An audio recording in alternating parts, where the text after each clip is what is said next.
What's up? Brandon Lilly here. Today I want to talk about my latest injury, and the majority of messages that I get revolving around the injury are encouragement, well wishers and things like that. And I absolutely appreciate every one of those. There's definitely nothing more kind of uplifting through a shitty time like this than people telling you that they're rooting for you, that they're pulling for you to get back. But also something that's very motivating to me are the people who tell me that I'm crazy, or tell me that I should stop, or tell me that I have nothing left to prove.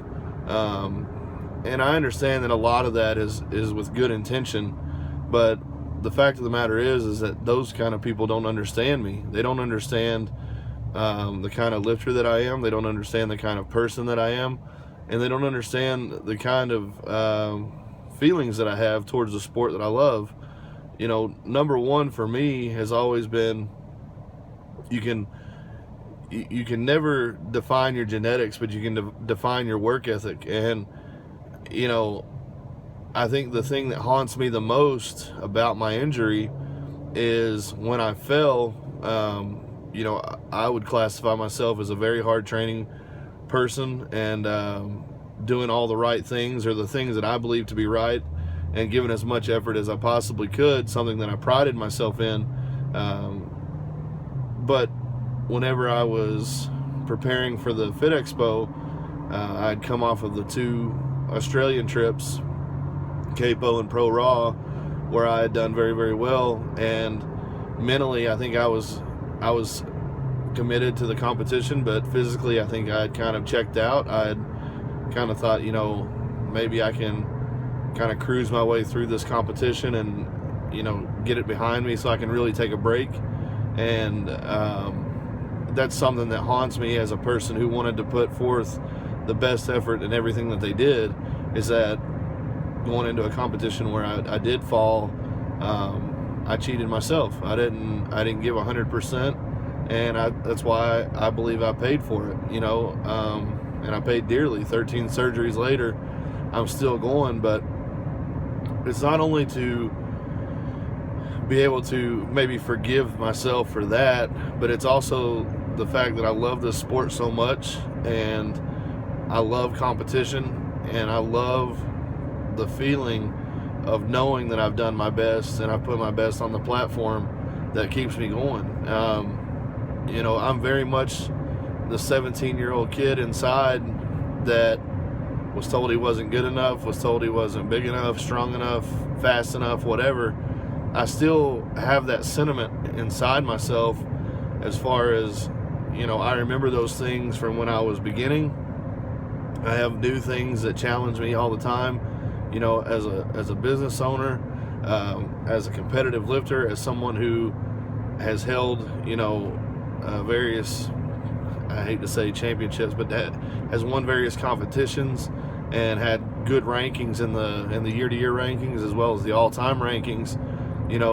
I am a lifter and I'm a competitor, and I believe with everything in my heart and everything in my mind that I am still that person. It's just a matter of getting myself to the point where my leg can stay healthy enough to realize that. And I understand people will say, well, maybe your leg won't ever come back to that level, and that's absolutely a possibility. But going into Boss of Bosses, I had infection and issues with my knee that set up approximately 5 weeks out from the competition. So I didn't deadlift or squat for the last 4 weeks going into the competition, and was able to squat 650 pounds in knee sleeves, which I know isn't anything relative to what the biggest numbers in the world are right now. But I was also able to deadlift 744 pounds pretty easily, at the end of the day. And then also I had some issues with my shoulder and my pec that prevented me from having a successful bench cycle. And I was still able to manage a goal total of 1,900 pounds.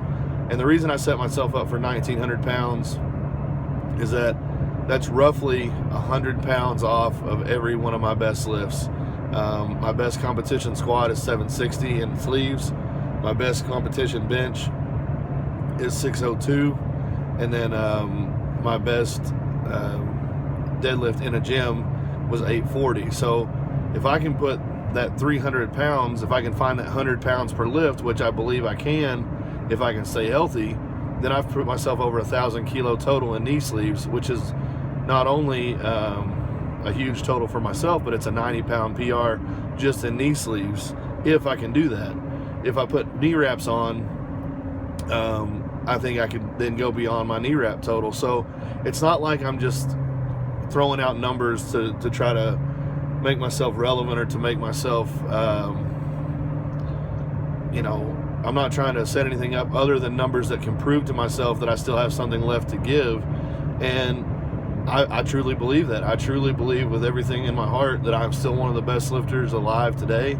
I believe that with a healthy training cycle, or maybe a year of my knee staying healthy, good training cycle, maybe getting my body weight down a little bit, getting my body fat down a little bit possibly, I can come back and not only realize numbers that I've never put before on the platform, but also numbers that make me competitive with the best in the world again. And I mean no disrespect to those guys at all, because these guys are getting stronger by the minute. So it's a challenge to myself. And if you don't understand that, if you don't understand why I keep going, then maybe this is the wrong sport for you. All the guys that I idolize and all the guys that I believed in and looked up to have come back from catastrophic injury. Two guys that I hold very, very high regard are Louis Simmons and Chuck Vogelpohl. And I mean, they've had some of the worst injuries you can imagine. And Chuck, even at 50 years old plus, and Louis at 60 years old plus, they're still going to this very day. And then again, on another legendary side is Ed Cohen, somebody who has repeatedly encouraged me to stay after it and to stay focused and to take my time and do things right. So it's not just some competition aspect for me. This is a lifelong aspect for me. This is a journey deeper than a number on the bar. It's really it's a journey of the will. It's a challenge to my mind. It's a challenge to my soul, because everything in me, believe me, through the 13 surgeries, everything in me has said stop. Everything in me has, said this is too hard. But I remember that voice when I was 17 saying, you'll never be anything, you'll never do anything. And I think the overwhelming truth that I've found, and I've shared this with a few of my lifters, and especially I shared it with my buddy Crispy at Sorinex this year, was, you can have a million fucking reasons to fail, but you got to have one reason to believe. And that's what I'm holding to, is the belief that I'm not done yet. The belief that through my lifting, I can connect with people and I can help people and I can make people understand how awesome this sport is. I can make their lifting better. I can hopefully encourage them to lift in a better way, a safer way, a more intelligent manner of lifting, and spread that message around the world. And that's all I've ever wanted to do, was help people and be one of the strongest guys to ever live. So if I can do that, then half the battle's won. The other half comes on the platform, and that's all about up to me staying safe, staying smart, and training hard. And I thank all you guys for the support, whether you've said so encouragingly or telling me to stop. I use it all as fuel for the fire, and I can't wait to get back on the platform. I will be competing in England at Tattooed and Strong. It is a deadlift bench press competition, and I think that will give me some time to really prepare, because my knee is doing very, very well right now. I'm nearly 2 weeks out from from my surgery, and the knee is feeling really good finally. For the first week it was pretty intense, the pain afterwards, but they did a lot of management to really go in and clean out my leg and make sure that the potential for future infection is very, very small. I'm on a PICC line right now, which is a ported IV type system where I take IV antibiotics every single day. And but again, I'll be at Tattooed and Strong. I will probably just be deadlifting. but then again, if my shoulder and my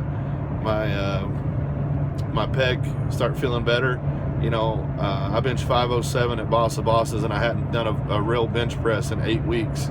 It had all been accessory type lifts for the bench press, and I managed at 507. If I think I can bench press 540 plus, I'll probably do it. If not, I'll probably just stick to the deadlift.